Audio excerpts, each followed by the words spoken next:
to crime and traffic safety has proven to significantly reduce crime and traffic crashes. Just this past Thursday, in this building, in a public safety public hearing, the manager of Connecticut's Alvin W. Penn Law, who tracks data related to car stops, testified that Connecticut saw in 2022 its deadliest year on record related to traffic fatalities. At the same time, he testified that traffic stops in Connecticut saw a 40% reduction statewide and about a 65% reduction by our troopers who patrol our interstates, which of course is the most of our traffic. So we can sit and make excuses about staffing, we can make excuses about pandemics and viruses, or anything else, but the truth is this. The massive reduction in traffic stops and the associated untimely and unnecessary deaths on our highways is a result of the lowest morale among law enforcement in the history of this profession.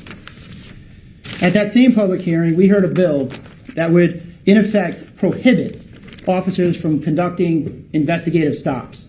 So that means that if a police officer in a rural town in the state of Connecticut at 2:30 in the morning sees a vehicle he's never seen before, hanging around a place like a school bus garage, knowing full well we have catalytic converter thefts, the bill would effectively prohibit the officer from stopping that vehicle to conduct an investigation into those suspected catalytic converter thefts absent some motor vehicle violation.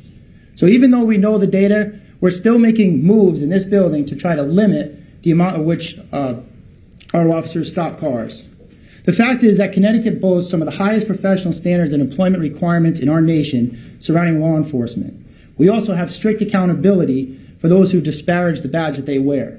And I think it's an important distinction to make that there's a difference between police accountability, that is holding someone responsible when they do something incorrectly, and police restrictions, which is stopping them from doing their job altogether. And I think we need to continue to make that differentiation because they get conflated often. We truly have the best of the best in this state, and it's high time that we send that message back to our law enforcement from our legislature that they can go back to work and they will support their efforts to keep them all safe when they do the job that we ask them to do. And thank you for that. I think an important distinction to make is that the determination to decide to pursue a vehicle is based on a variety of factors. In a vehicle you may decide to pursue at 3:30 in the afternoon or 3:30 in the When you get an infraction, say speeding or motor vehicle related offenses, there is no warrant that gets issued for you when you fail to send that in. So if I get a speeding ticket today and crumble it up and throw in the garbage and do nothing, there's no warrant for my arrest. I simply get my driver's license suspended and that's it. The representation that both things are happening is just not accurate. When we talk about motor vehicle infractions, that's not what's happening. You get your license suspended. If you get subsequently stopped, then you would be charged with operating under suspension. You would get a court date at that point. Certainly, if you fail to appear to that court date, then there'll be a failure to appear warrant issued for your arrest. As the Chief State's Attorney noted in the bottom of his testimony, if this bill were to pass, somebody who gets an infraction simply for speeding and throws it in the garbage, we essentially have no recourse to force them to pay that fine or stop speeding. I should note for members of this committee that as of a couple of days ago, in 2024, we have experienced 87 fatalities on our highway. We are on our highways in this state. We are at this moment on track to surpass 2022 and have the highest rate of fatalities in Connecticut in over 40 years. That is a serious, serious concern. When I testified in transportation earlier this year on a different bill, unrelated here, I made the point, distracted driving causes accidents. Intoxicated driving causes accidents, no doubt. But the leading cause of fatality as a result of an accident is speed because of physics. Certainly if I'm texting and driving at 25 and hit a tree, or I'm texting and driving at 100 miles an hour and hit a tree, we're talking about significantly different outcomes. The speed on our highways is the contributing factor to this high rate of fatalities beyond anything else.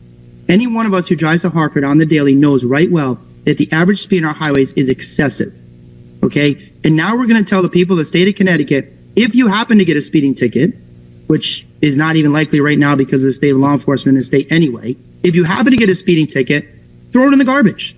Nothing's gonna happen to you. That is totally backwards to what we should be doing in this state.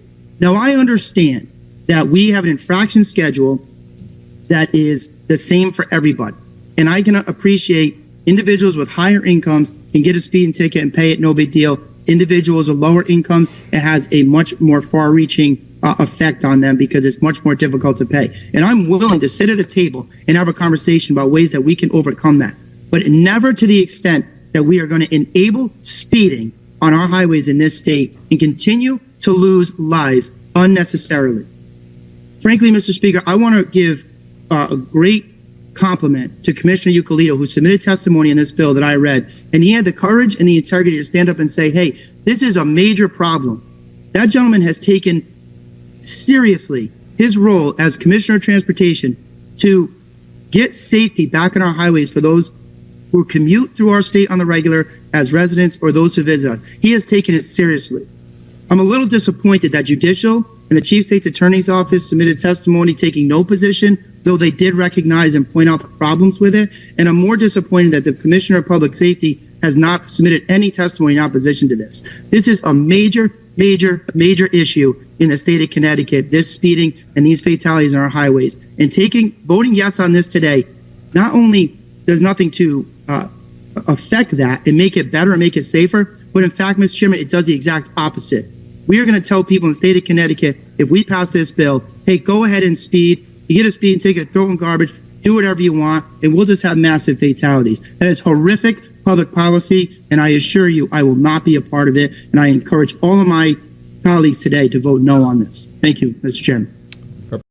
We cannot lose track of the fact that under Connecticut law today, police officers who observe an individual driving and inhaling and smoking marijuana cannot stop that person who is actively impairing their ability to drive. We can't ignore the fact that just this year, the Transportation Committee, Republicans ran an amendment to fix that very bill. Just say today, starting today, police officers can go and pull people over when they see them smoking weed and driving. And the Democrats voted it down. That amendment did not pass. It failed along party lines.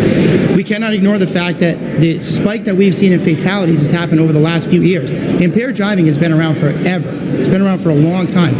The spike that we're seeing is because of a limited enforcement on our highways and the average speed going through the roof. Nevertheless, we have a bill right now going through this legislature that came out of that Transportation Committee, supported by their chairs, that says if you get a speeding ticket in this state and don't answer it, don't send it in, don't pay it, we can no longer suspend your license. The Chief State's Attorney in his testimony said we'll never be able to prosecute anybody for speeding. Sure, intoxicated driving, distracted driving cause accidents, but if you look at physics, speed is the major contributor of fatalities. If I'm texting and driving and hit a tree at 25 miles an hour, or I'm texting and driving and hit a tree at 100 miles an hour, we're talking about a pretty significant different outcome. Speed is the underlying issue. So we can ignore those facts, that it's been in the last few years that we've seen this spike when we told our law enforcement to stop enforcing laws. And today, we're continuing to do that, because why would a state trooper on the highway write a ticket when they know that if the person doesn't pay it or plead not guilty, nothing's going to happen to them? And lastly, I'm not saying that lowering the blood alcohol content makes the roads less safe, because it doesn't. It certainly will make the roads somewhat more safe. But as you heard, the truth is police officers don't know what your BAC is until you are already under arrest.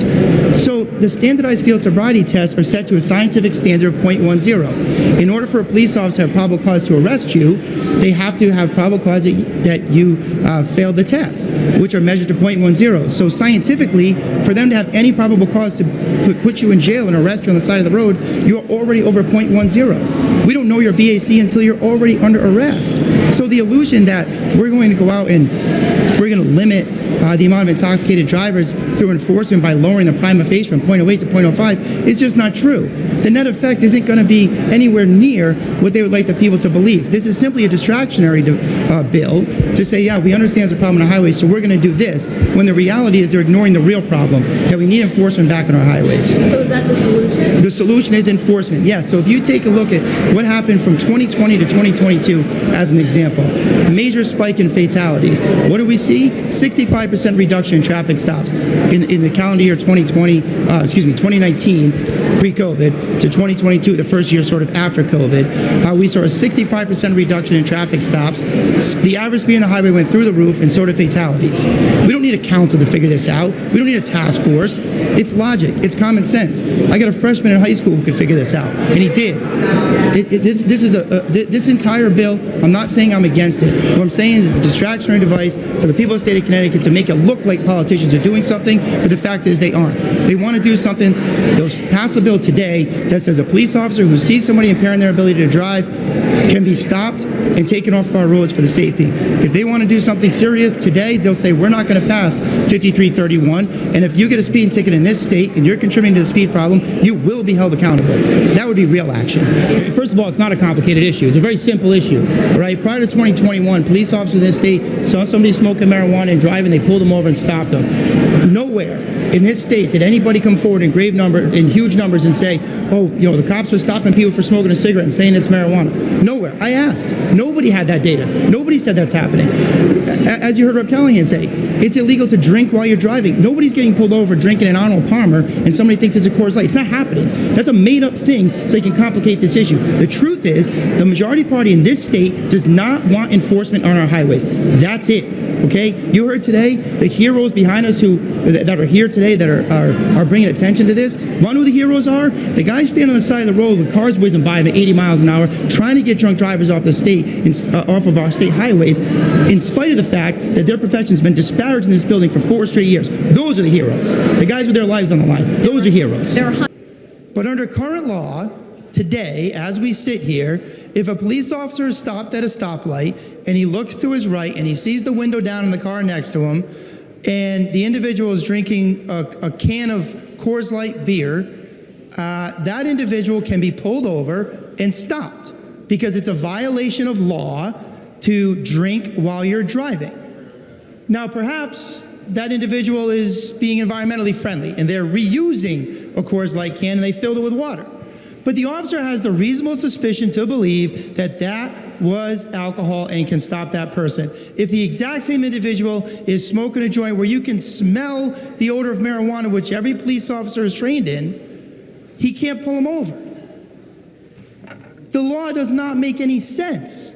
And worse, is counterproductive to the initiatives that some have in this building to attack the issue of impaired driving.